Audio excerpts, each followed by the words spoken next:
Donald Trump just made a huge announcement. He promised he would stop the forced push for electric vehicles on Americans that Joe Biden has been adamantly pursuing.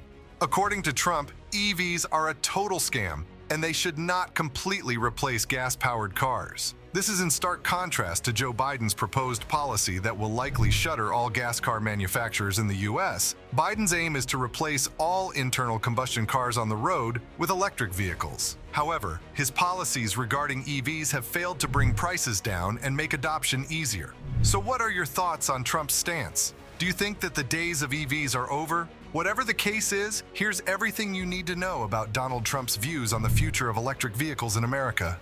The adoption of EVs has slowed down significantly since their initial launch. A large portion of the American people have seen through the hype and have turned their backs on EVs hard. This has caused a massive decline in the American EV market, leading to a slowdown in sales and growth. So, whether you like it or not, it seems like Donald Trump does have a point. Let's dissect it then.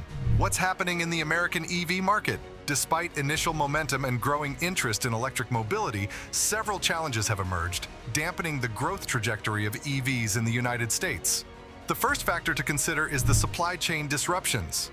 The global semiconductor shortage has significantly impacted the automotive industry, including EV manufacturers. With supply chain disruptions leading to production delays and reduced vehicle output, automakers are struggling to meet the growing demand for EVs. This shortage has constrained inventory levels, limiting consumers' access to electric vehicles and hindering market growth. Government incentives have also played a crucial role in driving EV adoption by offsetting the higher upfront costs associated with electric vehicles. However, some federal tax credits for EVs have phased out for certain automakers that have reached a sales threshold, reducing the financial incentives for consumers.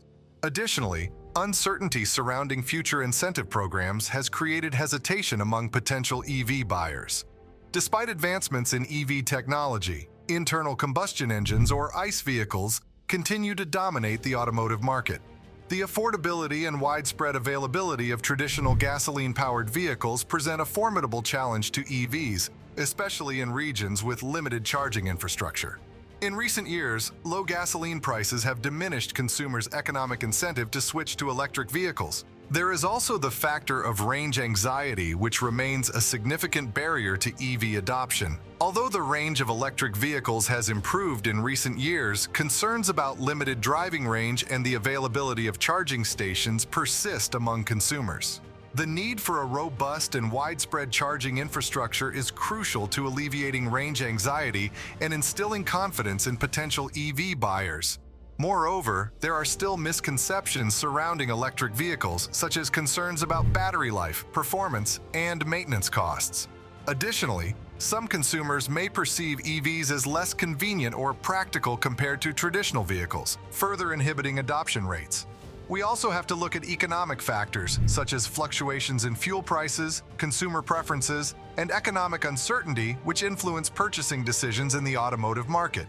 Economic downturns or recessionary periods may lead consumers to prioritize affordability over sustainability, resulting in decreased demand for electric vehicles. Moreover, market dynamics, including shifts in consumer preferences towards larger vehicles like SUVs and trucks, can impact the sales of EVs, which are predominantly smaller and mid-sized cars.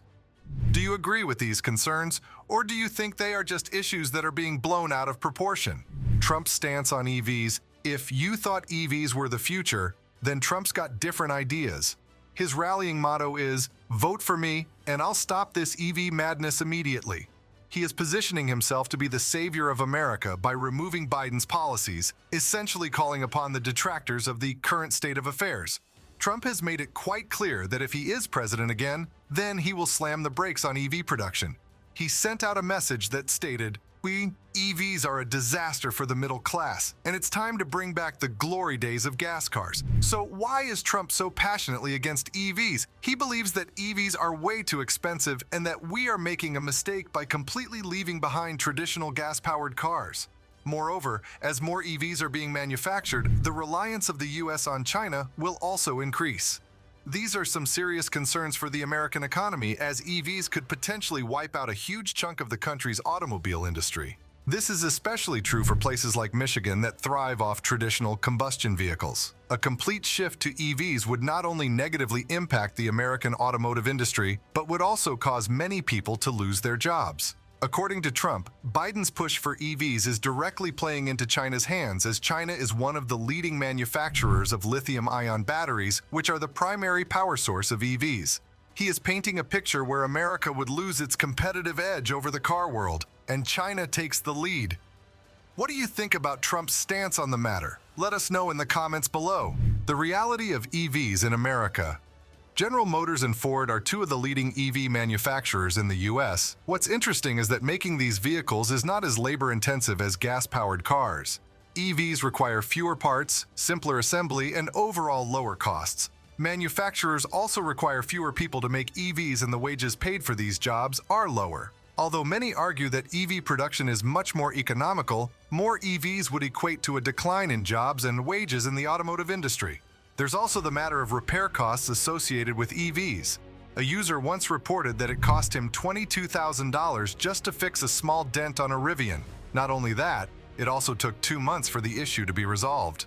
That is because most repair shops are clueless when it comes to dealing with EVs, as the technology is so new that it is very difficult to source the required parts. Moreover, the weather can also play a major factor in how an EV would perform on the road. A user once commented that his car's range dropped by approximately 30% in 5 minutes just because of the cold weather. This is a serious concern, as such issues can potentially lead users to become stranded in the middle of nowhere, or the vehicle simply not being able to cover the needed distance in case of an emergency.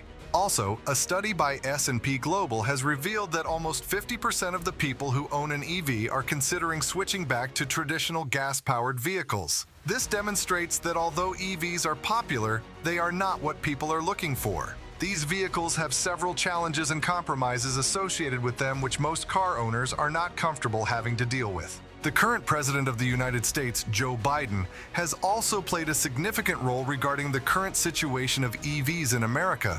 He has mandated several auto manufacturers to produce large quantities of EVs to reduce the country's overall carbon footprint. But the manufacturers have realized that the number of EVs they are producing is too large to meet the declining demand of the general public. Companies like Honda, General Motors, and BMW are pushing back hard against the regulations set by the current administration.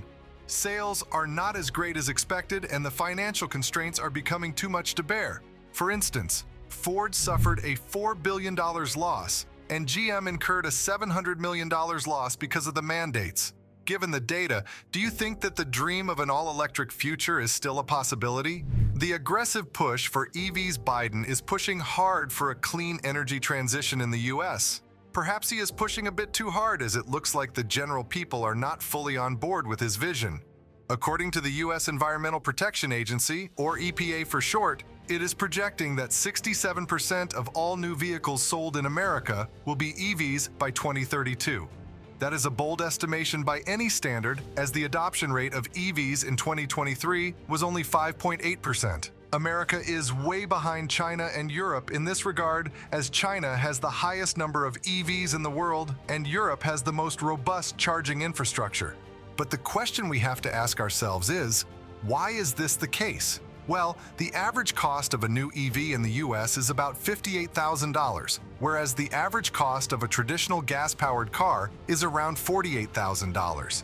Because of the price difference, most people are still opting for traditional vehicles.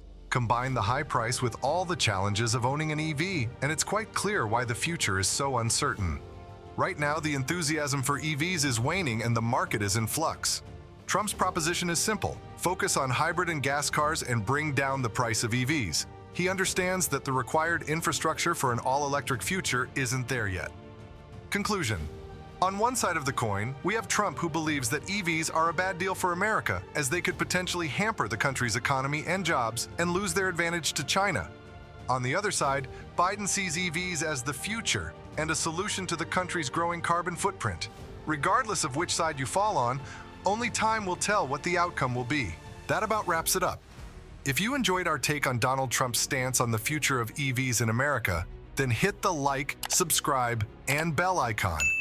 There is a lot to discuss regarding whether an all-electric future is actually viable or not in the US. So share your thoughts in the comments below and let us know how you feel about the whole situation. See you next time.